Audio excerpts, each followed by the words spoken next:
वहां की जनता ने अपने किसी कारण से वहां के प्रधानमंत्री जो चुनी गई थी उसको भगा दिया। भगाने के बाद भारत ने उसको अपने यहां रख लिया। अब बांग्लादेश के लोगों को लगता है कि हमने जिसको भगाया उसको ये बड़े ठाठ से रखे हुए हैं लाल, वो भारत के खिलाफ तो कुछ कर नहीं सकते। भारत मजबूत देश है, बड़ा देश है, शक्तिशाली है, उनकी अपेक्षा बहुत अधिक, तो वो कुछ कर नहीं सकते। तो वो अपनी खींच भारत के ऊपर तो निकाल नहीं सकते, तो वो भारत के ऊपर खींच निकालने के लिए बांग्लादेश में जो हिंदू रह रहे हैं उनके ऊपर खींच निकाल रहे हैं। अगर आप किसी को शरण देखते हो और दुश्मनी मोल लेते हैं तो आपके अंदर उतनी ताकत होनी चाहिए, तो वो ताकत आप दिखा नहीं रहे हैं और शरण दे करके बैठे हुए हैं। भारत की जो राजनीति है और जो विदेश नीति है वो कहीं ना कहीं धोखा खा रही है। और इसका परिणाम क्या होगा? इसका परिणाम ये होगा कि बांग्लादेश की जनता में भारत के प्रति दुश्मनी की भावना धीरे धीरे फिर पनप जाएगी। बांग्लादेश में हिंदुओं की लिंचिंग पर ज्योतिष पीठ के शंकराचार्य अभिमुक्तेश्वरानंद सरस्वती ने कहा कि अगर आप शरण देते हैं, दुश्मनी मोल लेते हैं, तो आपके अंदर उतनी ताकत होनी चाहिए। भारत को ऐसा पराक्रम दिखाना चाहिए कि एक एक बांग्लादेशी को पता चले भारत की ताकत। बांग्लादेश की जो परिस्थिति बनी है वो इसलिए बनी है कि बांग्लादेश कभी पाकिस्तान था और उससे भी पहले भारत था। भारत ही का एक भूभाग धार्मिक कारणों से पाकिस्तान बन गया।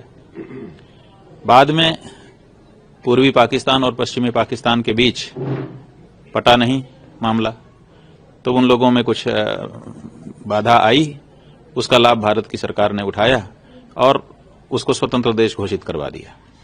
वो स्वतंत्र हो गए, बांग्लादेश उनका नाम हो गया। पाकिस्तान से, पूर्वी पाकिस्तान से बांग्लादेश में परिणत हो गए।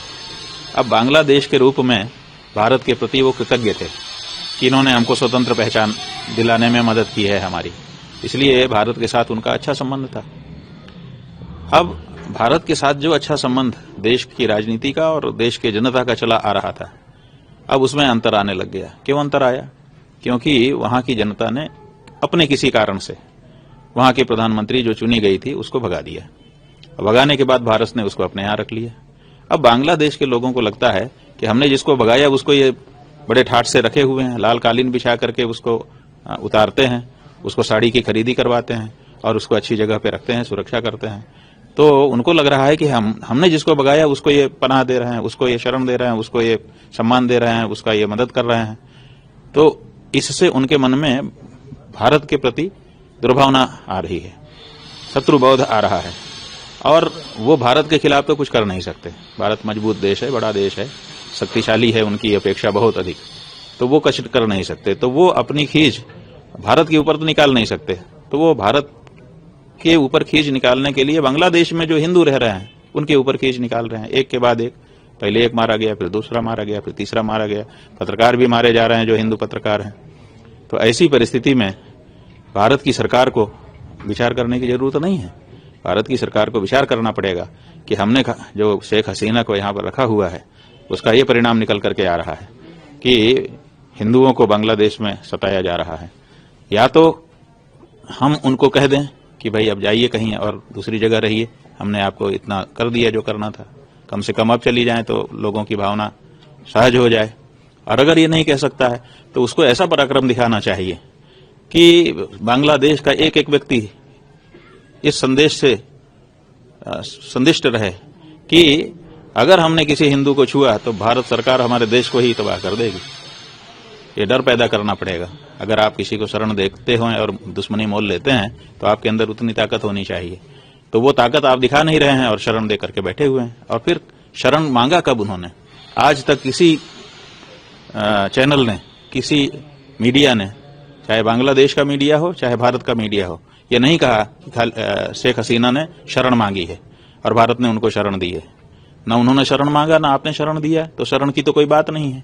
वो तो सहज में जैसे कोई रिश्तेदारी में आता है ऐसे आ गई हैं और आपने रख लिया है उनको, तो वो शरणार्थी भी नहीं है। अगर हैं तो शरण दी गई है तो संसद का सत्र बैठा था, उसमें उनकी पुष्टि होनी चाहिए थी ना कि उन्होंने हमसे शरण मांगा, हमने शरण दिया हुआ है, तो संसद उसकी पुष्टि करती। पुष्टि भी तो नहीं हुई है। तो इसलिए यहाँ पर भारत की जो राजनीति है और जो विदेश नीति है वो कहीं ना कहीं धोखा खा रही है। और इसका परिणाम क्या होगा? इसका परिणाम ये होगा कि बांग्लादेश की जनता में भारत के प्रति दुश्मनी की भावना धीरे धीरे फिर पनप जाएगी। और धीरे धीरे नहीं पनपेगी, बड़ी तेजी से पनप जाएगी, क्योंकि उनका खून वही है, पाकिस्तान वाला। एक दिन भारत की धरती से वो अलग हुए थे, वो तो व्यवहार के कारण ठीक हो गए थे, लेकिन वो पुनः जैसे थे वैसा होने में उनको ज्यादा देर नहीं लगेगी। तो पता चला कि जैसे आपको पश्चिमी पाकिस्तान की तरफ से रोज मोर्टार दागे जाते हैं, उरी सेक्टर हो, पुंछ सेक्टर हो, रजौरी हो, पूरे जगह जगह पे यही हालत है, वही हालत बांग्लादेश की सीमा पे हो जाएगी। अभी आज की हालत यह है कि बांग्लादेश की सीमा पे कहीं कहीं बाढ़ तक नहीं है, लोग आराम से इधर उधर आ रहे हैं, कोई इधर गाय बांध रहा है और दूध दोने चला आ रहा है, कोई कुछ खेती कर रहा है, ऐसी परिस्थिति है। लेकिन वो जो परिस्थिति पश्चिमी पाकिस्तान के साथ आपकी है वही इधर हो जाएगी, क्योंकि बड़ी तेजी से उनका वही भाव पुनर्जागृत हो जाएगा जिस भाव में वो पहले भारत से अलग हुए थे।